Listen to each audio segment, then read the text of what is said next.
রুমের মধ্যে বাতি বন্ধ করে শুয়ে আছি। একটু পরে বড় ভাইয়া আমার রুমে এসে বলল, কি করিস মিরাজ? কিছু না ভাইয়া। কিছু বলবা? তোর চাকরির কি অবস্থা? যেখানে ইন্টারভিউ দিলি সেখান থেকে কিছু জানায়নি? না ভাইয়া। তোকে একটা কথা বলার জন্য এসেছি।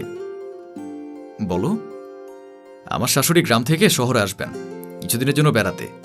সঙ্গে হয়তো আমার শ্বশুর আসতে পারে। আচ্ছা। তুই জানিস আমাদের একটা মাত্র ফ্ল্যাট, থাকার যে কি ব্যবস্থা করব সেটা নিয়ে গতকাল রাত থেকে টেনশনে আছি। টেনশন তো করারই কথা। আমি একটা উপায় বের করতে পেরেছি। কি? তোর তো চাকরি হচ্ছে না, তাই বলছিলাম যে তুই যদি মাকে নিয়ে গ্রামের বাড়িতে কিছুদিন ঘুরে আসিস তাহলে দুটো রুম ফাঁকা হয়ে যাবে। আমি ভাইয়ের মুখের দিকে তাকিয়ে রইলাম। সে হয়তো পুরোপুরি চাইছে মাকে নিয়ে আমি বাড়ি থেকে চলে যাই। এর আগে ভাবির সঙ্গে এসব নিয়ে অনেক ঝগড়া করতে শুনেছি। আমি বললাম, মা যদি রাজি হয় তাহলে আমার আপত্তি নেই। সেখানেই তো সমস্যা, মা তো রাজি হচ্ছে না। সে গ্রামের বাড়িতে যেতে চায় না, বলে তার শরীর নাকি খুব অসুস্থ। হ্যাঁ, এটা ঠিক। আমাকেও প্রতিদিন বলে তার শরীর ভালো নেই। বাবাকে নাকি প্রতি রাতে স্বপ্ন দেখেন, বারবার মৃত্যুর কথা বলেন। অসুস্থ হলে এরকম সবারই হয়। মৃত্যু যদি আসে সেটা তো শহর গ্রাম সব জায়গায় আসবে, তাই না? তাছাড়া শহরের দূষিত খাদ্য আর আবহাওয়ার চেয়ে গ্রামে গেলে শরীর ভালো হতে পারে। আমি কিছু বললাম না, কারণ আমি বুঝতে পারছি ভাইয়া যেভাবেই হোক মাকে বাসা থেকে গ্রামের বাড়িতে পাঠাবে, আর সেই কাজটা সে আমাকে দিয়েই করাতে চাইছে। কিন্তু মায়ের কথা মনে পড়লে আমারই খারাপ লাগে। দিন দিন মা বেশ অসুস্থ হয়ে গেছে। বিছানা থেকে এখন শুধু নামাজ পড়তে আর বাথরুমে যাওয়ার জন্য ওঠে। বললাম, তুমি চিন্তা করো না, মাকে বুঝিয়ে বলে গ্রামের বাড়িতে নিয়ে যাবার দায়িত্ব আমার। ধন্যবাদ ভাই। টাকা পয়সা যা লাগে আমার কাছ থেকে নিয়ে যাবি, সমস্যা নেই। আর সেখানে গিয়ে টাকার দরকার হলে কল দিলেই হবে। মাত্র তো কয়েকটা দিন, তারপর আবার ফিরে আসবি। ঠিক আছে, সমস্যা নেই। ভাইয়া উঠে দরজা পর্যন্ত গেল। আমি পেছন থেকে ডাক দিয়ে বললাম, আমার কি মনে হয় জানো? ভাইয়া পেছন ফিরে তাকিয়ে বলল, কি? আমার মনে হয় মাকে আর কোনোদিন তোমাকে এ বাসাতে আনতে হবে না। এটাই হয়তো শহর থেকে তার শেষ বিদায়। তুইও মায়ের মতো কথা বলিস কেন? আচ্ছা, যাও তুমি। মা বিছানায় শুয়ে আছে। আমি তার কাছে গিয়ে বিছানার পাশে বসলাম। মা আমার দিকে তাকিয়ে আছে। মা বলল, কি রে, মন খারাপ নাকি? না মা, একটা কথা বলতে এসেছি। কি কথা? ভাইয়া তোমাকে গ্রামের বাড়িতে নিয়ে যেতে বলেছে, জানো? হ্যাঁ, আমাকেও বলেছিল, কিন্তু আজকাল শুধু মনে হয় যে কোনো সময় মারা যাব। তাই মৃত্যুর সময় নিজের বড় সন্তান, বৌমা, নাতি নাতনি কেউ কাছে থাকবে না, এটা হয় নাকি? সেজন্য আমি রাজি হইনি। কিন্তু ভাইয়া তো আমাকে গিয়ে অনুরোধ করেছে তোমাকে নিয়ে যাওয়ার জন্য। তুই বলিসনি কিছু? হ্যাঁ, বলেছি যে আমি তোমাকে নিয়ে আজই গ্রামের বাড়িতে চলে যাব। কেন বলেছিস?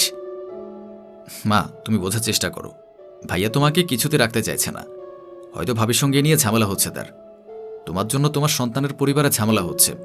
তারা তোমাকে তাদের সংসারের বোঝা মনে করে। একটা কথা বলি মিরাজ। বলো মা।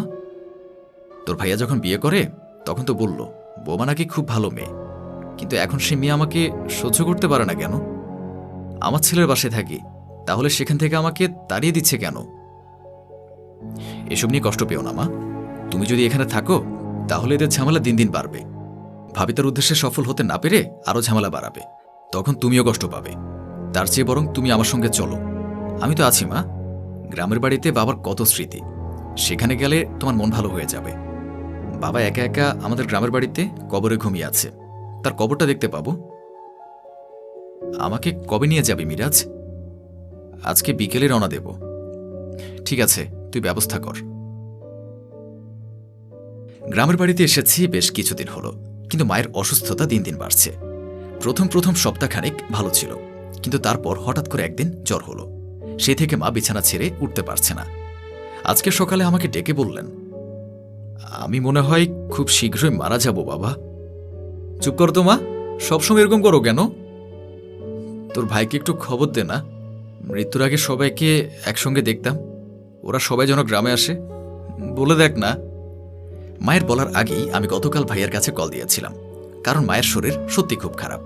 কিন্তু ভাইয়া বললেন তার অফিসে কাজ আছে অনেক, তাছাড়া সামনের সপ্তাহে নাকি তাদের বিবাহবার্ষিকী, তাই এরকম সময় ভাবি নাকি কিছুতেই রাজি হবে না। কিন্তু এসব কথা মায়ের কাছে বলার কোনো মানেই হয় না। অসুস্থ মানুষ মন খারাপ করে আরো বেশি অসুস্থ হয়ে যাবে। বললাম, ঠিক আছে মা, আমি ভাইয়ার কাছে আজই কল দিয়ে জানাবো। ঠিক আছে, আর আমার সঙ্গে একটু মোবাইলে কথা বলিয়ে দিস তো। আমি ঘর থেকে বেরিয়ে গেলাম। ভাইয়ার কাছে আবারও কল দিলাম। বারবার রিং বাজার পরও রিসিভ করছে না। আমি আবারও কল দিলাম। রিসিভ করে বিরক্ত গলায় বলল, বারবার কল দিচ্ছিস কেন? ব্যস্ত আছি তো। ভাইয়া, মায়ের অবস্থা ভালো না, হাসপাতালে নিয়ে যা, টাকা লাগলে সন্ধ্যাবেলায় কল করিস। মা হাসপাতালে যাবে না, তিনি তোমাদের সবাইকেই বাড়িতে আসতে বলেছেন। আমি গিয়ে কি করব? আমি কি ডাক্তার? তুমি বড় সন্তান ভাইয়া, তোমার প্রতি মায়ের অনেক ভালোবাসা আছে, তোমাকে দেখে একটু শান্তি পেতে চায়। ঠিক আছে, সময় নিয়ে আসবো, এখন রাখি। আমি কল কেটে দিয়ে দীর্ঘশ্বাস ছাড়লাম। ভাইয়া আর আসবে বলে মনে হয় না। আমিও সিদ্ধান্ত নিলাম যে আর কোনোদিন ভাইয়াকে কল দিয়ে বিরক্ত করব না। 15 দিন পর ভাইয়া কাজ করছে। আমি তার অফিসে এসে দরজা খুলে ভেতরে ঢুকলাম। আমাকে দেখে তিনি বললেন, গ্রাম থেকে কবে আসলে? আজই এসেছি। মা কোথায়? গ্রামের বাড়িতে। অসুস্থ মাকে রেখে চলে এলি? তোর তো দায়িত্ব বলতে কিছু নেই মনে হচ্ছে। তুমি আমাকে মায়ের দায়িত্বের কথা বলছো ভাইয়া? তুমি কতটুকু পালন করেছ? তো কি আমি পালন করিনি? তার খাবার টাকা, কাপড়ের টাকা সব আমি দেইনি? এগুলো দিলে দায়িত্ব শেষ? একটু পরে আমার একটা মিটিং আছে, তোর সাথে বাসায় গিয়ে কথা বলবো। আমি থাকতে আসিনি, একটু পরেই ট্রেনে করে চলে যাব গ্রামের বাড়িতে। ও আচ্ছা। আমি আমার পকেট থেকে দুটো সোনার চুড়ি বের করে বললাম, মৃত্যুর সময় মা এগুলো তোমার জন্য দিয়ে গেছে ভাইয়া, তোমার মেয়ের জন্য মায়ের উপহার। ভাইয়া আমার মুখের দিকে তাকিয়ে রইল। মা মারা গেছে, এই কথাটা বিশ্বাসই করতে পারছে না। কি বললি? মা মারা গেছে? হ্যাঁ, মারা গেছে।